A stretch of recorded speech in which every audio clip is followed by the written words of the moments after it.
وضاحت کے ساتھ بات ارشاد فرما دی گئی ہے.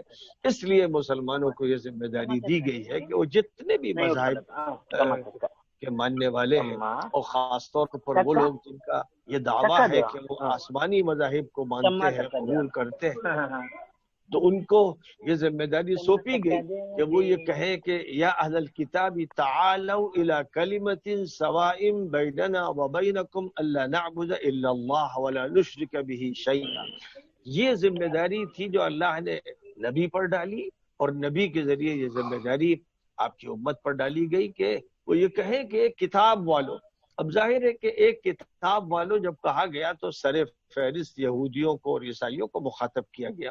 ہندو بھی دعویٰ کرتے ہیں کہ ان کے پاس ویدے ہیں، ان کے پاس گیتا ہے، تو وہ بھی اس اعتبار سے کتاب والے ہیں. اور جو بھی اپنی کوئی کتاب پیش کرتے ہیں اور یہ کہتے ہیں کہ یہ کتاب ان کو ایشور نے دی، بھگوان نے دی، لارڈ نے دی، یہ کتاب مذہبی کتاب ہے، آسمانی کتاب ہے، جو بھی اس کا دعویٰ کرتے ہیں، جو مذہب کو مانتے ہیں، اللہ کو مانتے ہیں، پیغمبر کو مانتے ہیں، ان سب کو مخاطب کرنے کی دعوت مسلمانوں کو دی گئی ہے. اس اعتبار سے کوئی بھی ایسا ادارہ قائم کیا جائے کہ جس میں یہ کوشش کی جائے کہ مختلف اہل مذاہب سے رابطہ قائم ہو، اور یہ رابطہ بھی مذہبی بنیادوں پر قائم ہو، یہ رابطہ کسی سیاسی مقصد کے لیے نہ ہو، کسی مادی منفعت کے لیے نہ ہو، بلکہ بنیادی طور پر اس کے لیے ہو کہ ہم سب لوگ ایک اللہ کو پہچانیں. پہلے تو ہم کو اللہ کی معرفت حاصل ہو اور اس مالک سے ہماری واقفیت ہو جو اس کائنات کا خالق ہے، اس کی ہم دعوت بھی دیں اور اسی پوائنٹ کو بنیاد بنائیں. کیونکہ جب تک ہم اس نقطے پر اتفاق نہیں کریں گے اور جب تک اس پوائنٹ کو لے کر آگے نہیں بڑھیں گے تو ہمارا جو عمل ہوگا غیر مذہبی ہوگا. وہ ہو سکتا ہے مادی ہو سکتا ہے سیاسی ہو سکتا ہے کوئی بھی مفاد پیش نظر رکھا جائے اور اس کو پیش نظر رکھتے ہوئے کوئی عمل کیا جائے. یہ ایک بڑی ذمہ داری ہے اور اس ذمہ داری کو بڑی سنجیدگی کے ساتھ، بڑے اخلاص کے ساتھ ادا کیا جانا چاہیے. آج کی جو یہ نشست ظاہر ہے کہ اس میں ہمارے سامنے چند نوجوان دوست ہیں، بھائی ہیں جو تشریف رکھتے ہیں. حالانکہ کوئی نشست منعقد کی جاتی تو اس میں یہودی ہوتے، عیسائی ہوتے، ہندو ہوتے، بدھسٹ ہوتے، سکھ ہوتے، یہ سارے لوگ اگر اس میں موجود ہوتے تب اس کی نمائندگی بہتر ہوتی. لیکن یہ صورتحال نہیں ہو پا رہی ہے. آوازیں بہت ٹکرا رہی ہیں. مجھے معلوم نہیں کہ پروگرام یہ کس طرح کا منعقد ہو رہا ہے کہ اس میں اور آوازیں آ رہی ہیں. بہرحال جہاں تک بھی میں تمام احباب سے درخواست کرتا ہوں انہیں موبائل کو میوٹ کر لے. یہاں سے میوٹ نہیں ہو رہا ہے، ان لوگوں نے کوئی سیٹنگ بدل دی ہے اس لیے. بہرحال جو بھی ہے مسئلہ یہ کہ اس کو صحیح طور پر منضبط کیا جائے. اور یہ کام ایسا ہے کہ جو انبیاء کو سونپا گیا تھا اپنی اپنی قوموں کے لیے اور آخری نبی کو یہ کام سونپا گیا ہے پوری انسانیت کے لیے. اس لیے انسانیت کو سامنے رکھتے ہوئے اور پھر اللہ کی وحدانیت کو سامنے رکھتے ہوئے اور یہ کہ تمام مذاہب ہدایت کی تلاش میں رہتے ہیں اور ہدایت کی بات کرتے ہیں، اس کا دعویٰ کرتے ہیں، تو اس دعوے کو کون سچائی کے ساتھ پورا کرتا ہے اور اس کے دلائل فراہم کرتا ہے، یہ بات سامنے آنی چاہیے. لہذا بحثیں ایسی نہیں ہونی چاہیے جو صرف مناظرے کی شکل اختیار کر لیں اور وہ کسی طرح درست نہیں ہے، لیکن دوستانہ برادرانہ باتیں ہونی چاہیے، ملاقاتیں ہونی چاہیے اور اسی طرح تعلیم اور دعوت و تربیت کو باہم مربوط کرتے ہوئے کوشش کرنا چاہیے کہ دنیا میں جتنی بھی قومیں ہیں اور جتنے بھی مختلف مذاہب کے نمائندہ ہیں ان تک پہنچا جائے، ان سے بات کی جائے، کھلے دل و دماغ سے بات کرنے کا طریقہ اختیار کرنا چاہیے، کیونکہ اسی سے امید کی جا سکتی ہے کہ حالات بھی بہتر ہوں گے اور مثبت طریقے پر تعارف ہوگا اور ہم آگے بڑھ سکیں گے، اپنے بڑے مقصد کو لے کر ہم آگے بڑھ سکیں گے. لہذا بہرحال یہ ایک بڑی ذمہ داری ہے. خدا کرے جس کام کا تذکرہ کیا گیا ہے، جس کا تعارف کرایا گیا ہے، اس کو صحیح طور پر شروع کیا جا سکے اور اس کو صرف اسی شکل میں زوم کے ذریعے یا صرف آن لائن تھوڑی دیر کے لیے پیش نہ کیا جائے. یہ دل کے اندر کا ایک درد ہونا چاہیے، اور ایک طرف اللہ سے تعلق قائم کیا جائے، دوسری طرف انسانوں سے رابطہ کیا جائے، اور مقصد صرف یہ ہو کہ معرفت خداوندی عام ہو اور پیغمبر کا تعارف سب تک پہنچے، اور اللہ نے جو کتابیں اتاری اور پھر آخری کتاب عطا فرمائی وہ آخری کتاب تمام انسانوں تک پہنچے. یہ نیت ہو، اسی کے لیے دعا ہو، اسی کا اہتمام ہو، اور یہ بات نہ ہو کہ صرف تعارف تک بات محدود رہ جائے گی. جو میں نے انسٹیٹیوٹ کا تعارف پڑھا تو وہ تعارف ابھی اس کا محتاج ہے کہ اس میں مزید اضافے کیے جائیں، اصلاحات کی جائیں. جو مقصد ہے اللہ کا، جو منشا ہے، پھر پیغمبروں کا جو مقصد ہے، پھر آخری نبی کا جو مقصد ہے، وہ انسانی بنیادوں پر قائم ہے، اور اس میں انسانوں کو اللہ سے جوڑنا مقصود ہے، اور یہ کہ اللہ کا تعارف سب تک پہنچنا چاہیے. اور جن لوگوں کے پاس جو بھی مذہب باقی رہ گیا ہے، جو کتابیں رہ گئی ہیں، جو تعلیمات رہ گئی ہیں، ان سے بھی واقفیت ضروری ہے. قرآن پاک میں جب بھی بات چھیڑی گئی یہودیوں کی یا صابیوں کی یا عیسائیوں کی یا مشرکوں کی، تو ان کے عقائد بھی ذکر کیے گئے، ان کے افکار ذکر کیے گئے، ان کی جو شخصیات تھی جن کا وہ حوالہ دیتے تھے، وہ پیغمبر ہو یا غیر پیغمبر ہو، ان کے بھی حوالے دیے گئے. تو قرآن پاک نے یہی طریقہ اختیار کیا ہے، اور امت کو گویا قرآن کے ذریعے ہدایت دی گئی ہے کہ وہ اسی طریقے کو اختیار کرتے ہوئے آگے بڑھیں، اور جو جدید وسائل ہیں ان کو مسخر کریں، وسائل کا استعمال کریں خیر کے کاموں کے لیے، اچھے کاموں کے لیے. کیونکہ جو آج وسائل ہیں، خاص طور پر میڈیا کے وسائل، انفارمیشن کے جو وسائل ہیں، ان کا بہت غلط استعمال ہو رہا ہے، بہت ہی منفی استعمال ہو رہا ہے. 99% یہ کہا جا سکتا ہے کہ ان وسائل کا ایسا استعمال ہو رہا ہے کہ شیطان کو وسوسہ اندازی کا دھڑلے سے موقع مل رہا ہے، اور وہ اپنے کلچر کو غالب کر رہا ہے، اپنے فکر کو ساری دنیا میں پھیلا رہا ہے. اور جو اہل ایمان ہیں وہ سمٹے ہوئے ہیں، اور کبھی آگے بڑھتے بھی ہیں تو آپس کے مسائل میں الجھ جاتے ہیں، یا ان کے جو اپنے بہت سے ایشوز ہیں ان کی حد تک محدود رہتے ہیں. تو اس کا نقصان پھر یہ ہوتا ہے کہ دنیا کی اقوام ان سے متعارف نہیں ہوتی ہے، اور جو تعارف ہوتا ہے وہ منفی ہوتا ہے. اس کے اثرات پھر میڈیا میں ظاہر ہوتے ہیں.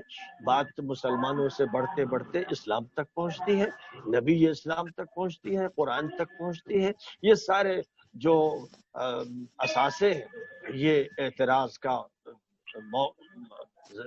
ذریعہ بن جاتے ہیں، یا یہ کہ ان پر اعتراضات کیے جاتے ہیں اور زبان ان کے خلاف کھولی جانے لگتی ہے، جس سے مسلمان بھڑکتے ہیں. یہ تو نہیں سوچتے کہ بھئی ہم نے تو حق ادا کیا نہیں، ہم نے تعارف کرایا نہیں، کام ہم نے کیا نہیں، اور جب کسی نے غلط تبصرہ کر دیا تو اس پر وہ بفر ضرور جاتے ہیں. یہ صحیح طریقہ کار نہیں ہے. نبی صلی اللہ علیہ وسلم کا بھی یہ طریقہ نہیں تھا، صحابہ کرام کا یہ طریقہ نہیں تھا. ہمیں چاہیے کہ ہم سیرت کو اپنے سامنے رکھیں، اور خاص طور پر عہد مکی کو اپنے سامنے رکھتے ہوئے یہ دیکھیں کہ ہر مسئلے کے لیے اسلام نے حل کیا پیش کیا ہے، اور نبی صلی اللہ علیہ وسلم کے سامنے جو صورتحال آئی اس کے لیے آپ نے کیا موقف اختیار کیا، اس پر ہماری توجہ مرکوز ہو. جو لوگ بھی اس انسٹیٹیوٹ سے جڑے اور اس طرح کے کاموں سے جڑے، ان کو چاہیے کہ روزانہ پابندی کے ساتھ ایک پارہ قرآن شریف پڑھیں، اور 2-3 صفحے قرآن کے ترجمے کے ساتھ پڑھیں، اور اسی طرح تسلسل کے ساتھ حدیثوں کا مطالعہ کریں. اور سیرت رسول صلی اللہ علیہ وسلم کو تو یوں سمجھیے کہ بس اپنی آنکھوں سے لگا لیں اور اپنے دل و دماغ میں سجا لیں. بہت ہی اہتمام کے ساتھ سیرت کو پڑھنا چاہیے، بالخصوص اس کا جو دور اول ہے، عہد مکی کے حالات کو تفصیل سے پڑھنا چاہیے. پھر یہ سوچنا چاہیے کہ ہم اپنے معاشرے میں کیسے اس سیرت کو منطبق کریں، کیسے ہم اس سیرت پر عمل کریں اور اس کو لوگوں تک منتقل کریں. اس کی سوچ ہو، اس کی فکر ہو، اور جو انشاءاللہ جب اس جذبے کے ساتھ اور اس فکر کے ساتھ لوگ عمل کریں گے تو اللہ تعالی ہدایت عطا فرمائے گا. اللہ نے جو فرمایا کہ والذین جاہدوا فینا لنہدینہم سبلنا، جو بھی ہمارے راستے میں محنت کریں گے ہم اپنے راستے ان کو سمجھائیں گے، سجھائیں گے، اس کے طریقے بتائیں تو ان کے سامنے حقیقت کھلتی چلی جائے گی۔ اس لیے ضرورت ہے جدوجہد کی، ضرورت ہے محنت کی، اور یہ محنت اللہ کے لیے خالصتاً ہونی چاہیے، اس میں اور کوئی لگاوٹ نہیں ہونی چاہیے، اور صحیح نیت میں کسی دوسری نیت کو خلط ملط نہ کیا جائے۔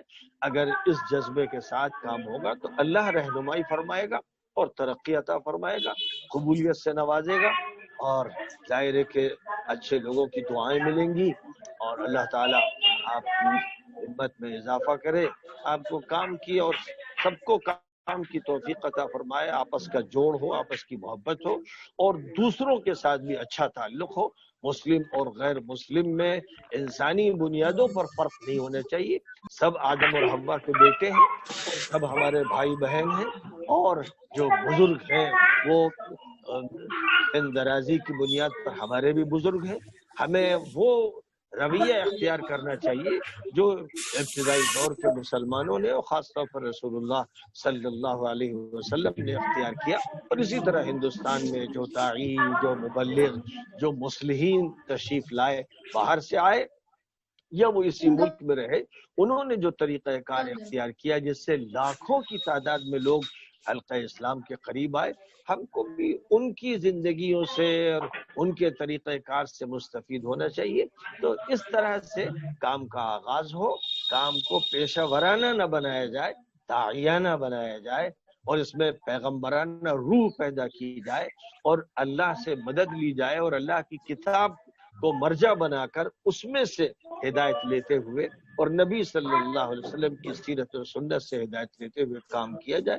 اللہ تعالیٰ مبارک فرمائے اور قبولیت عطا فرمائے، اور ہم سب کو خیر کی توفیق نصیب فرمائے۔ وآخر دعوانا ان الحمد للہ رب العالمین۔